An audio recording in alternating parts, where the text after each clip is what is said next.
nimeweza kusogezea sababu 5 zinazofanya wanawake kuachika kwa kizazi chetu cha laana.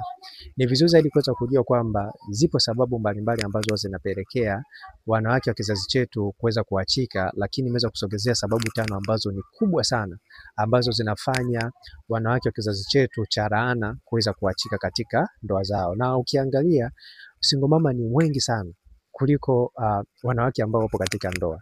Hii ni kwa sababu ya hizi sababu 5 ambazo nitaweza kuzitaja, na ni sababu ambazo zimefanya yani kuwa ni mwendelezo wa wanawake waliopo katika ndoa kuachika, kwa sababu wanachukulia kwamba ni jambo la kawaida. Kwa hiyo ni muhimu sana kuweza kujua kwamba kizazi chetu ni kizazi cha laana ambacho kimefanya single mama kuwa wengi kuliko wanawake waliopo katika ndoa. Sababu ya kwanza kabisa ni sababu ya kuona kama anateseka kufanya kazi ambazo wanatakiwa kuzifanya kwa mwanaume.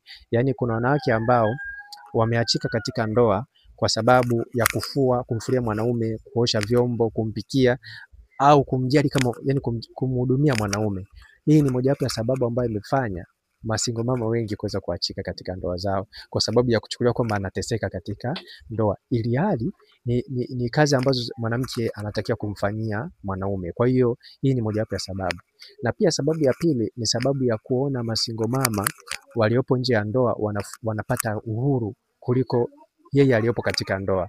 Hii pia ni mojawapo ya sababu ambayo imefanya single mama wengi kuweza kuachika katika ndoa, kutokana na kuwaona masingle mama waliopo yupo katika ndoa, anapoona single mama ambaye yupo nje ya ndoa anafurahia au anachepuka, anafanya biashara, anatoka na wanaume tofauti tofauti, basi anaona kwamba hii pia ni mojawapo ya furaha ya mwanamke. Kwa hiyo anachukulia kama ni sababu mojawapo ya kuachika katika ndoa. Na pia sababu ya tatu ni sababu ya kutowaheshimu wazazi pamoja na jamii inayomzunguka.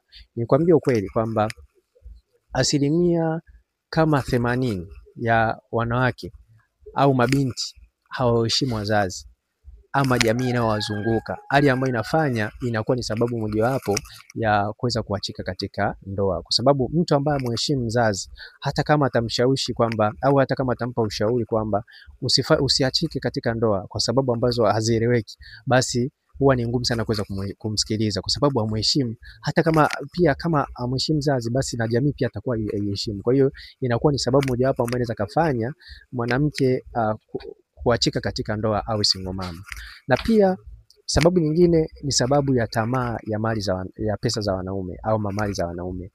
Ukweli ni kwamba single mama wengi ambao wameachika katika ndoa zao wameachika kwa sababu ya tamaa ya fedha za wanaume au mali za wanaume, wakiamini kwamba